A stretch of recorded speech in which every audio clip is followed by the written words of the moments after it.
Sebelum kita memulai videonya, silahkan yang mau subscribe. Semoga yang subscribe dimudahkan rezekinya dan diberikan kesehatan, amin ya robbal alamin. Kaum Jabbarun yang disebut dalam Al-Quran muncul dalam kisah Nabi Musa alaihi salam dan Bani Israel. Kaum ini tidak hidup pada masa Nabi Muhammad, tetapi kisah mereka menjadi pelajaran penting yang terus relevan hingga akhir zaman. Kaum Jabbarun di masa Nabi Musa. Istilah Jabbarun pertama kali disebut dalam konteks kisah Nabi Musa ketika beliau memimpin Bani Israel setelah mereka diselamatkan dari Fir'aun. Setelah menyeberangi Laut Merah, Nabi Musa diperintahkan Allah untuk memimpin kaumnya menuju Al-Ard Al-Muqaddasah atau Tanah Suci, yaitu Palestina. Namun, Bani Israel takut karena mereka mengetahui bahwa tanah tersebut dihuni oleh kaum yang mereka sebut sebagai kaum yang sangat kuat dan gagah perkasa, yaitu kaum Jabbarin. Dalam surah Al-Maidah ayat 22-23, Bani Israel mereka berkata, "Wahai Musa, sesungguhnya di negeri itu ada kaum yang gagah perkasa, Jabbarin, dan sesungguhnya kami sekali-kali tidak akan memasukinya sebelum mereka keluar darinya. Jika mereka keluar darinya, pasti kami akan masuk."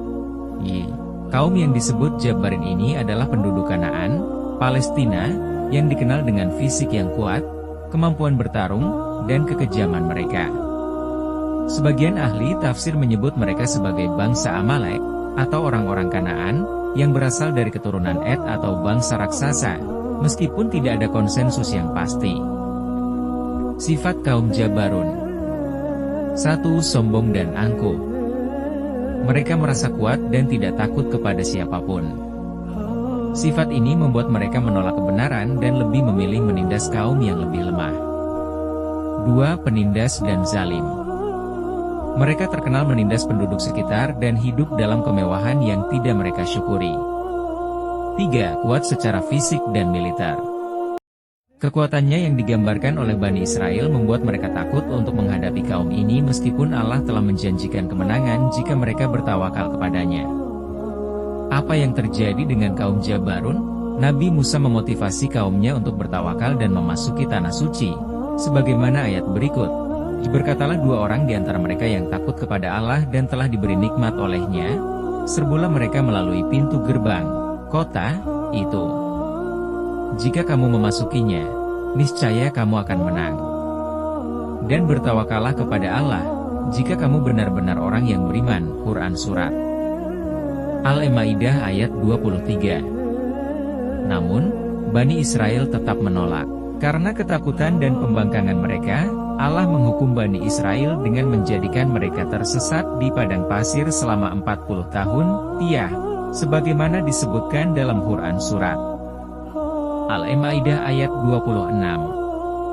Kaum Jabbarun sendiri akhirnya dihancurkan oleh Allah setelah masa hukuman Bani Israel selesai, dan generasi baru Bani Israel yang lebih taat dipimpin oleh Nabi Yusha bin Nun berhasil memasuki Tanah Suci. Pesan untuk umat di masa Nabi Muhammad SAW. Walaupun istilah Jabbarun tidak langsung muncul di masa Nabi Muhammad SAW, kesombongan dan sifat angkuh seperti kaum Jabbarin adalah peringatan bagi kaum Quraisy dan umat manusia secara umum. Beberapa pesan yang relevan dari kisah kaum Jabbarun di masa Nabi Musa adalah: 1. Jangan takut kepada manusia yang kuat. Tawakal kepada Allah adalah kunci untuk menghadapi tantangan apapun, sebagaimana diajarkan oleh Nabi Musa kepada Bani Israel. 2. Jangan menjadi sombong ketika berkuasa. Kesombongan adalah jalan menuju kehancuran, sebagaimana yang terjadi pada kaum Jabbarun. 3. Keimanan harus diutamakan daripada kekuasaan duniawi. Kekuasaan fisik tanpa keimanan akan hancur, sementara orang-orang yang bertakwa akan mendapatkan kemenangan yang hakiki. Kisah kaum Jabbarun adalah pengingat abadi untuk manusia agar tidak terjebak dalam kesombongan dan menindas sesama, karena pada akhirnya kekuasaan dan kekuatan hanyalah milik Allah semata.